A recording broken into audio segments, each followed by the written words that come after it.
Betnovate एक काफ़ी popular cream है, आपने ज़रूर इसे कभी ना कभी यूज़ किया होगा। अगर यूज़ ना किया हो तो आपने इसके बारे में ज़रूर सुना होगा। बट क्या ये अच्छी क्रीम है, इसे आपको यूज़ करना चाहिए या नहीं करना चाहिए, क्या ये सेफ़ है यूज़ करने के लिए? अगर ये सारे क्वेश्चंस आपके हैं तो ये वीडियो आपके लिए है। तो सबसे पहले देखो ये जानते हैं कि बेटनोवेट इतनी पॉपुलर क्यों है।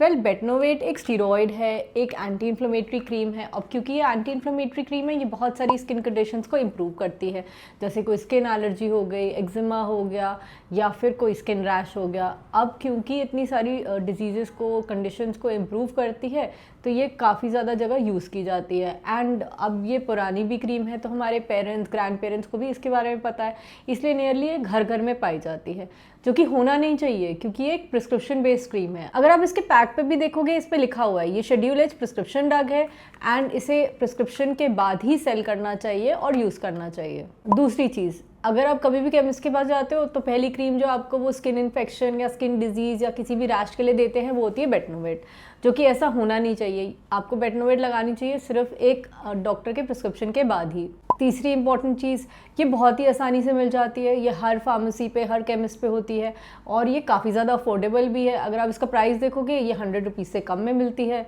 बट आपको ये याद रखना है कि बेटनोवेट एक स्टेरॉइड बेस्ड क्रीम है और स्टेरॉइड बेस्ड क्रीम ऐसे ही नहीं यूज़ करनी चाहिए, एक डॉक्टर की कंसल्टेशन के बाद, प्रिस्क्रिप्शन के बाद ही यूज़ करनी चाहिए। आपने ऐसे मल्टीपल वीडियोस देखे होंगे, यहाँ यूट्यूब पे भी देखे होंगे कि कोई भी डॉक्टर अपने आप से बेटनोवेट यूज़ करने के लिए सलाह नहीं देते, क्योंकि इसके बाद साइड इफ़ेक्ट्स हो सकते हैं। और यहाँ पे मैं ये भी मेंशन करना चाहूँगी कि सिर्फ बेटनोवेट ही एक स्टेरॉइड बेस्ड क्रीम नहीं है जो लोग ऐसे ही यूज़ करते हैं। इवन पैंडम, फोरडम, क्लॉबजी, क्लोनेट, ये भी एक ऐसी क्रीम्स हैं जो कि लोग अपने आप यूज़ करते हैं, इनके साइड इफ़ेक्ट्स हो जाते हैं उनके। और आजकल जो बहुत पॉपुलर क्रीम्स हो गई है, मोमेट, फ्लूटिवेट, ये भी लोग डॉक्टर की सलाह के बिना ही यूज़ करते रहते हैं, जिसकी वजह से उनको लॉन्ग टर्म साइड इफ़ेक्ट्स हो जाते हैं अगर वो लंबे टाइम तक यूज़ करें। तो आपको इन सब चीज़ों का ध्यान देना और अपने डॉक्टर की प्रिस्क्रिप्शन के बाद ही कोई स्टेरॉइड बेस्ड क्रीम यूज़ करनी है। और अब आगे हम डिटेल में जानेंगे कि क्या होती है बेटनोवेट क्रीम, कितने टाइप की बेटनोवेट क्रीम्स होती हैं, क्या होती है बेटनोवेट सी और बेटनोवेट एन, इसे किस चीज़ के लिए यूज़ किया जाता है। और आप में से कई लोगों को ऑलरेडी पता होगा कि बेटनोवेट क्रीम के कई बार बहुत ज़्यादा साइड इफेक्ट्स होते हैं अगर आप लंबे टाइम तक इसे यूज़ कर रहे हो, एंड आप चाहते होगे कि आप इसे छोड़ दो और आपको नहीं समझ में आ रहा होगा कि आप कैसे इसे स्टॉप करो। अगर आप ये सब जानना चाहते हो तो आप ये वीडियो को एंड तक देखें। हाय, मैं जोली स्किन क्लिनिक से डर्मेटोलॉजिस्ट डॉक्टर निरुपमा, और मैं इस चैनल पे स्किन और हेयर से रिलेटेड वीडियोस बनाती हूँ। अगर आपको ऐसे वीडियोस अच्छे लगते हैं, आप हमारे चैनल को सब्सक्राइब कर सकते हैं और आप हमें इंस्टाग्राम पे भी फॉलो कर सकते हैं। तो क्या होती है बेटनोवेट क्रीम? तो बेटनोवेट एक पोटेंट स्टीरॉयड है। इसके अंदर होता है बीटामीथाजोन वैलोरेट, जो कि एक स्टीरॉयड होता है, एंटी इन्फ्लेमेटरी होता है, इम्यूनोसप्रेसेंट होता है। क्योंकि एंटी इन्फ्लेमेटरी होता है, कोई भी रेडनेस को, इचिंग को, स्किन रैश, स्किन एलर्जी को रिड्यूस करता है।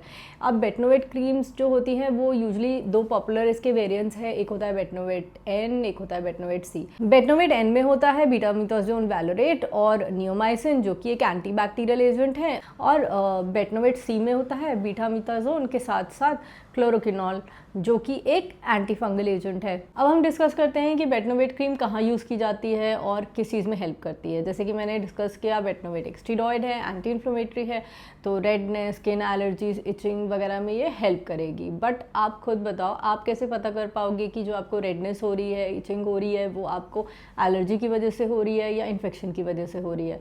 अगर मैं आपको अब ये दो पिक्चर्स दिखाऊंगी, आप क्या मुझे बता सकते हो कि कौन सी एलर्जी की वजह से है, कौन सी जो है वो इन्फेक्शन की वजह से है?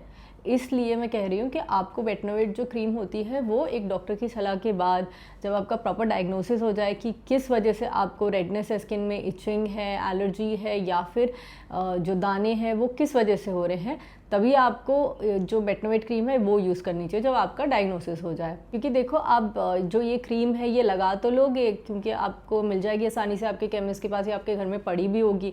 बट अगर आपका इन्फेक्शन हुआ तो क्या होगा कि आपकी रेडनेस, इचिंग थोड़े टाइम तक के लिए ठीक हो जाएगी, तो आपको लगेगा कि अब मैं ठीक हो गया, अब मेरी इचिंग वगैरह ठीक हो गई।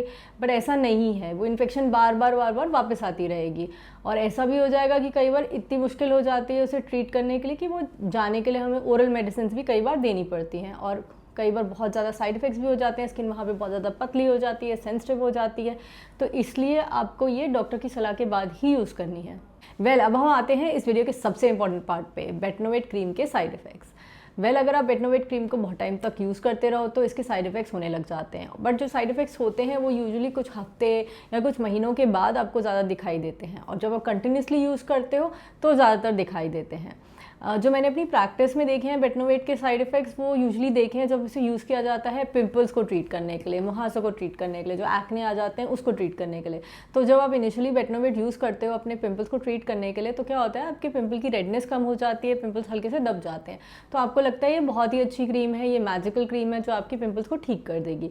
तो आप इसे यूज़ करते रहते हो, और जैसे आप यूज़ करते रहते हो तो आपको दिखता है आपका चेहरा और ज़्यादा क्लियर होता जा रहा है, क्लीन होता जा रहा है, स्पॉट्स भी कम हो रहे हैं, और ज़्यादा जो आपकी स्किन की जो टेक्सचर है वो इम्प्रूव हो रही है, टोन इम्प्रूव कर रही है।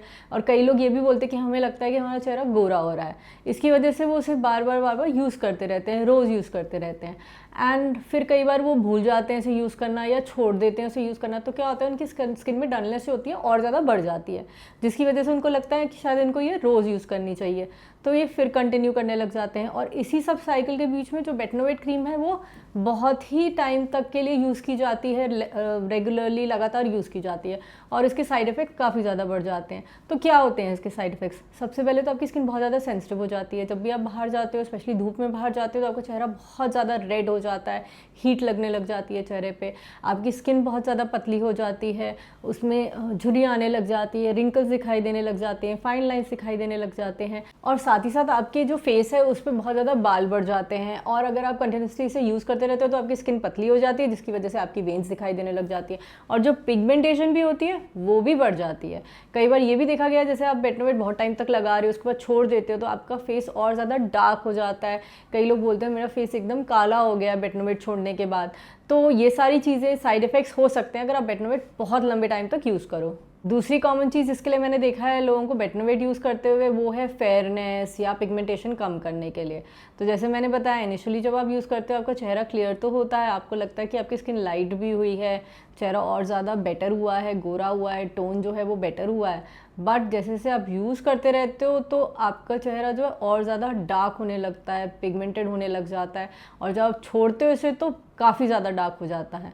तो आपको अपने आप से ये नहीं यूज़ करना चाहिए। कई बार ये होता है आपकी कोई आंटी होती है या रिलेटिव होता है, उन्होंने बेटनोवेट कुछ टाइम तक यूज़ किया होता है, तो वो बोलते हैं कि मेरा चेहरा इससे क्लियर हुआ, आप भी यूज़ कर लो। तो इस वजह से कई लोग जिनकी थोड़ी छोटी उम्र होती है वो बेटनोवेट यूज़ करना लग जाते हैं बहुत जल्दी ही, कि उनको अपना चेहरा और ज़्यादा अच्छा करना रहता है, ग्लो कराना रहता है, बट ऐसा नहीं करना चाहिए आपको। तीसरी चीज़ के लिए मैंने कॉमनली देखा है लोगों को बेटनोवेट यूज़ करते हुए, वो है फंगल इन्फेक्शन। तो फंगल इन्फेक्शन या दांत पे अगर आप इसे यूज़ करते हो तो इनिशियली तो ये रेडनेस को, इचिंग को कम करता है, तो आपको लगता है इसी से ये ठीक हो जाएगा। बट जैसे जैसे आप यूज़ करते रहते हो तो क्या होता है कि ये थोड़े टाइम तक ठीक रहता है, फिर वापस आ जाता है। तो ये बार बार वापस आता है, कभी जाता नहीं है। फिर जब हम इसके लिए एंटी फंगल क्रीम्स भी देते हैं तो इतने अच्छे से रिस्पॉन्ड नहीं कर पाती, क्योंकि फंगल इन्फेक्शन जो है बहुत ज़्यादा रेजिस्टेंट हो जाता है। तो कई बार हमें ओरल एंटी फंगल भी देने रहते हैं इस कंडीशन के लिए। और साथ ही साथ अगर आप स्टेरॉयड क्रीम्स यूज़ करते रहोगे अपने वी एरिया में बार बार फंगल इन्फेक्शन के लिए, क्या होगा वहाँ की स्किन भी बहुत पतली हो जाती है, और कई बार मैंने देखा है कि लोगों को स्ट्रेच मार्क्स भी हो जाते हैं उस एरिया में। वो एरिया जो है काफ़ी ज़्यादा वाइट हो जाता है, वहाँ की स्किन पतली हो जाती है। तो ये सारे साइड इफ़ेक्ट्स हो सकते हैं अगर आप बेटनोवेट को यूज़ करो फंगल इन्फेक्शन को ट्रीट करने के लिए। तो आपको याद रखना है, अगर आपको कुछ स्किन प्रॉब्लम्स हैं जैसे कि एक्ने, पिंपल्स, मुहासे, या फिर चेहरे पे रेडनेस है, रोजेशिया है, पेरीओरल डर्मेटाइटिस है, यहाँ पे रेडनेस रैशेस हैं, या प्राइवेट पार्ट पे कोई इचिंग है, रैश है, तो उसके लिए आपने बेटनोवेट नहीं यूज़ करना है, क्योंकि शुरू में तो थोड़ा बहुत बेटर करेगा, बट जैसे आप बार बार यूज़ करते रहोगे तो ये प्रॉब्लम और ज़्यादा बढ़ेगी। अगर आपको इन सब चीज़ों का सही इलाज करना है, मैंने इन चीज़ों पर काफ़ी सारे वीडियोज़ बनाए हैं अपने यूट्यूब चैनल पर, आप इसके बारे में यहाँ इन वीडियो से जान सकते हैं। आइए अब जानते हैं एक और इम्पॉर्टेंट चीज़ के बारे में। जैसे आप समझ चुके हैं कि बेटनोवेट के काफ़ी साइड इफ़ेक्ट्स रहते हैं और अब आप इसे बंद करना चाह रहे हैं, तो अब मैं आपको बताती हूँ कि आप इसे कैसे सेफली स्टॉप कर सकते हैं, कैसे इसे अचानक से स्टॉप करने से आपको और ज़्यादा दिक्कत हो सकती है। तो सबसे पहले आपने क्या करना है, सबसे अच्छा तो देखो ये होगा कि आप अपने डर्मेटोलॉजिस्ट के पास जाएं, वो आपको समझाएंगे इसे कैसे रोकना है। यूजुअली जो हम रिकमेंड करते हैं पेशेंट्स को कि इमिडिएटली आप इसे स्टॉप ना करो, उसको धीरे धीरे करके कम करके आप टेपर ऑफ करते रहो। दूसरी चीज़, कई बार अगर पेशेंट्स बहुत टाइम से यूज़ कर रहे होते हैं बेटनोवेट क्रीम या कोई भी स्टेरॉयड क्रीम, तो हम यूजुअली एंटी इन्फ्लेमेटरी क्रीम्स जो होती हैं, जो नॉन स्टेरॉयडल होते हैं, वो कई बार देते हैं इसकी एप्लीकेशन को धीरे धीरे करके कम करने के लिए। एंड उसके बाद हम वो एंटी इन्फ्लेमेटरी क्रीम्स भी धीरे धीरे कम करके स्टॉप करते हैं। तीसरी इंपॉर्टेंट चीज़, आपको मॉइस्चराइज़र सनस्क्रीन ज़रूर लगाना है और रोज़ लगाना है। मॉइस्चराइज़र क्या करेगा, वो आपके स्किन बैरियर को रिपेयर करने में, उस बैरियर को रिस्टोर करने में हेल्प करेगा। सनस्क्रीन क्या करेगा, आपकी स्किन को बचाएगा हार्मफुल यूवी रेज से, क्योंकि आपकी स्किन ऑलरेडी पतली है, सेंसिटिव है, तो यूवी रेज उसे और ज़्यादा हार्म कर सकती हैं। चौथी चीज़, आपको बहुत ज़्यादा पेशेंट होना रहेगा। कई बार बहुत लंबा समय लग जाता है इसे धीरे धीरे करके स्टॉप करने में। दूसरी चीज़ जो होती है वो आपकी स्किन और ज़्यादा डल होने लग जाती है, डार्क होने लग जाती है, तो आप बहुत ज़्यादा डीमोरलाइज हो जाते हो, पेशेंस लूज़ कर देते हो। आपको लगता है मैं इससे अच्छा बेटनोवेट ही लगा लूँ, पर ऐसा नहीं करना है आपने। तो आपने पेशेंस रखनी बहुत ज़्यादा ज़रूरी है। तो इसलिए अगर आप अपनी डर्मेटोलॉजिस्ट की सलाह लोगे तो वो ज़्यादा बेटर रहेगा, ताकि आपकी बेटनोवेट एप्लीकेशन की जो आदत है वो ख़त्म हो जाए। तो आई होप आपको ये वीडियो अच्छा लगा और आपको समझ आया हो कि बेटनोवेट किस लिए यूज़ होता है, क्या इसके साइड इफ़ेक्ट्स होते हैं और इसे हमें कैसे स्टॉप करना रहता है। अगर आपके क्वेश्चंस है इसी टॉपिक के बारे में, आप कमेंट सेक्शन पे वो हमें भेज सकते हैं। साथ ही साथ किस और टॉपिक पे आप नया वीडियो चाहेंगे वो भी हमें ज़रूर बताएं। और अगर आपने ये वीडियो एंड तक देखा है, थैंक यू फॉर वॉचिंग। और इस वीडियो को ज़रूर लाइक, शेयर और सब्सक्राइब करें और अपने फ्रेंड्स को ज़रूर भेजें जो बेटनोवेट या कोई भी ऐसी स्टेरॉइड क्रीम लगा रहे हैं बिना डॉक्टर की सलाह के।